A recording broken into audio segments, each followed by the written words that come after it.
Prologue. Within the quiet places of the world, truths lie waiting. The guardian hears what others do not. From the sacred code of eco-guardians. The night air was thick with silence, broken only by the whisper of wind through the towering pines. A full moon hung low in the sky, casting pale silver light across the dense woods. Somewhere in the distance, a lone owl called, but the figure moving through the shadows did not pause.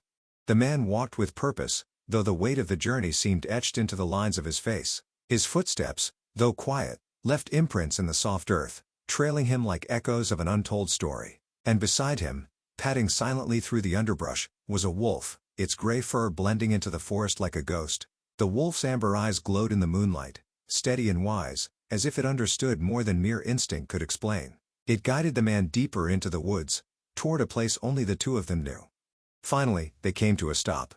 Before them, hidden between two massive oaks, was a cave entrance. It was unremarkable to the untrained eye, half concealed by creeping vines and the heavy brush of the forest. But the man knew better. He hesitated for a moment, glancing at the wolf. The animal stared back, urging him forward with its silent presence, the only comfort the man had known for days. Taking a deep breath, the man stepped toward the cave. From within, a low voice echoed, "It has been a long time." The man froze, recognizing the familiar tone. A voice as old and steady as the trees around them. The wolf trotted ahead into the cave, vanishing into the shadows. The man followed, stepping through the threshold and into the dim interior. An elder stood near the mouth of the cave, his figure outlined by the faint glow of moonlight. He was tall and lean, with silver hair that flowed down his back like a cascade of moonlight. His eyes, dark and watchful, seemed to take in the man before him without judgment. The elder's eyes flicked briefly to the man's chest, where something glinted beneath his shirt, a half-hidden secret, like the man himself. "You were right," the man said softly, his voice rough from days of travel. "I should have listened to you. I never should have trusted him." The elder nodded, though he said nothing for a moment. His gaze flicked toward the wolf, which had taken its place at his side. "You have come far, my son." The man sighed, running a hand through his disheveled hair. "I have, and I fear I may need to stay for a while." For the first time, the elder's expression softened, though it remained shrouded in mystery. "You are always welcome here. My home is your home, as it has always been." The man gave a slight nod, his shoulders relaxing for the first time since entering the forest. The elder stepped aside, allowing him to pass further into the cave. The warmth inside was a sharp contrast to the cold night air, and the scent of herbs and earth filled the space. It felt familiar, like a memory from long ago, though the man knew it had been years since he last sought refuge here.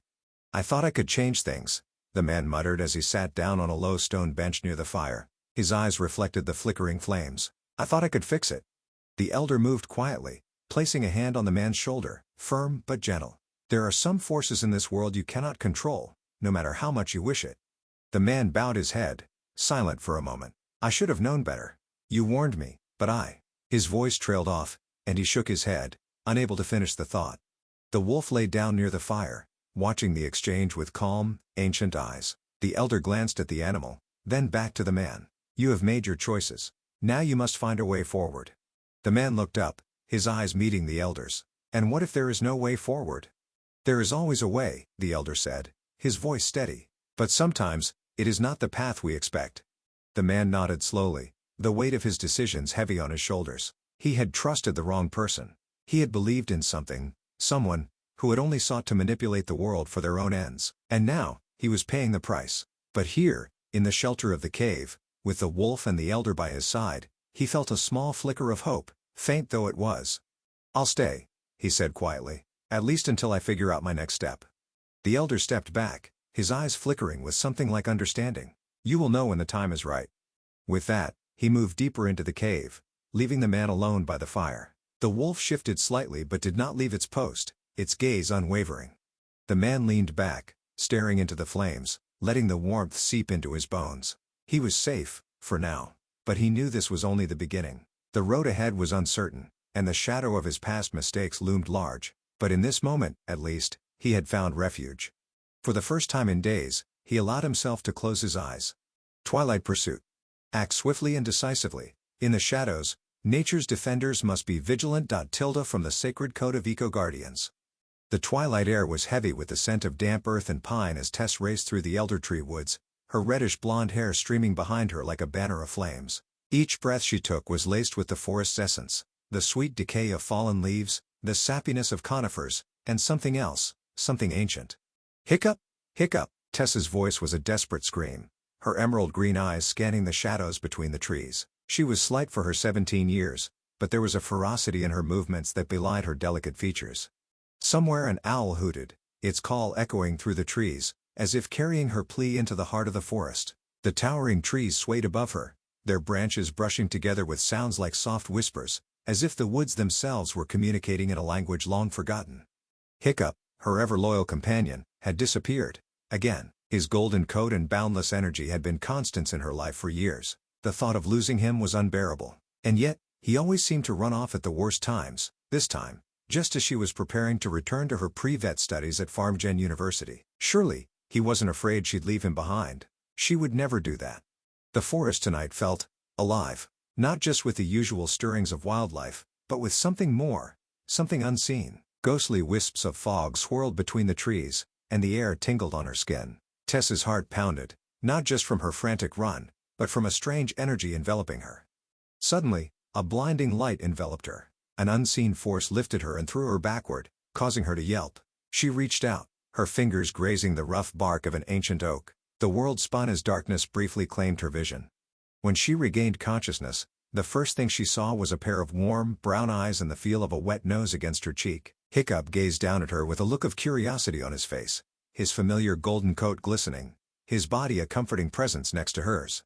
Relief washed over Tess, and she hugged him tightly, burying her face in his soft fur. He was a magnificent creature with a light brownish golden coat, floppy ears that felt like velvet, and a broad head with powerful jaws. His kind, amber eyes always seemed to look right into her soul. Hiccup! Oh, thank goodness, she cried, her voice muffled in his fur. But then it happened. A voice, deep and rich, resonated not through the air but inside her.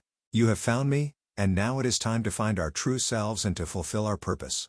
Tessa's breath caught. She looked around wildly, her heart hammering. Is someone there? Is this a joke? No one answered. Hiccup's amber eyes locked with hers, and they shimmered with an ancient wisdom. She shook her head and muttered to herself, "This must be my stressed mind. I've been studying too hard."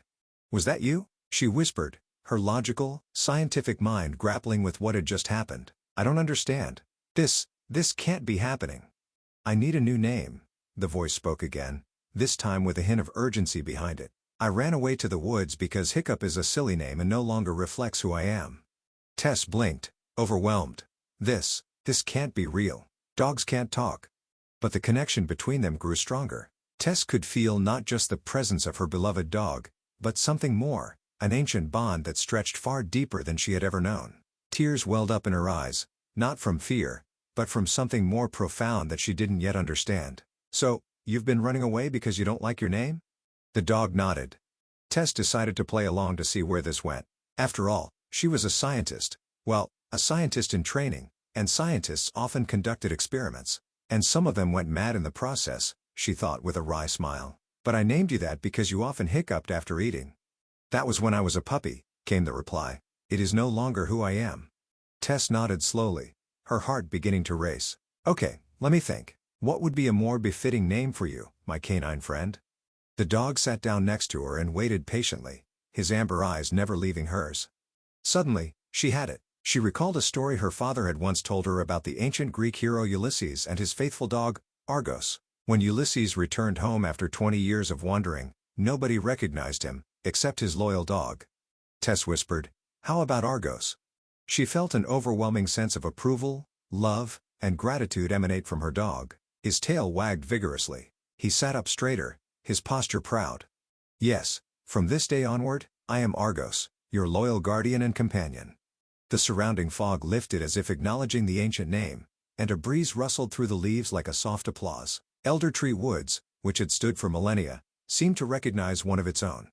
Tess Barkley, with Argos by her side, stood up. The incident had flipped her logical, scientific world on its head. But as she looked into Argos's eyes, she felt an even stronger bond forming with her canine companion. And, for the first time, she began to sense the hint of a greater purpose. Somewhere in the distance, a nightingale began its song, its melody woven with the secrets of the woods. Tess, still trying to catch her breath, knew that nothing would be the same again. As she stood, Tess brushed leaves and dirt from her jeans. She normally wore simple, practical clothing, and today was no different. Her shirt was a comfortable flannel, with the sleeves rolled up, and her boots were sturdy, meant for long hikes in the woods. She looked every bit the part of a naturalist, her heart always yearning to be in the great outdoors. Argos nuzzled her hand, his presence calming. "We have much to learn, and not much time." His voice spoke again in her mind. Tess marveled at the calmness in his tone. Her thoughts were racing. What did he mean, not much time? What was there to learn? Was he referring to her veterinary training? As she asked herself the question, she felt instinctively that there was a deeper answer yet to be discovered.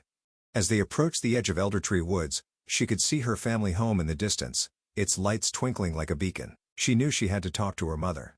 Her mother's tales of magic and lore had always seemed far-fetched to Tessa's scientific mind. But now, she wondered if there was truth in those stories. As they neared home, the scent of herbs from her mother's garden enveloped her. Lavender, rosemary, and something more exotic, sage, perhaps. The door opened, and Ariel Barkley stood there, a slender figure with long auburn hair streaked with silver. Her flowing garments made her appear as though she were part of the wind itself. "Mom," Tessa's voice broke as she threw herself into her mother's arms, Argos sitting patiently by her side. Her eyes implored her mother for understanding. "Something happened out in the woods that makes no sense. I think I may be going crazy." "Calm down, sweetheart," Ariel replied, her tone soothing as she caressed her daughter's hair. "Tell me what happened." As Tess recounted the story, Ariel nodded slowly, her fingers running through Tess's hair. Finally, she stood up. "We need to talk." Ariel's voice was soft but carried an underlying strength. Tess had never heard her mother speak quite like this before. "Come with me." To be continued.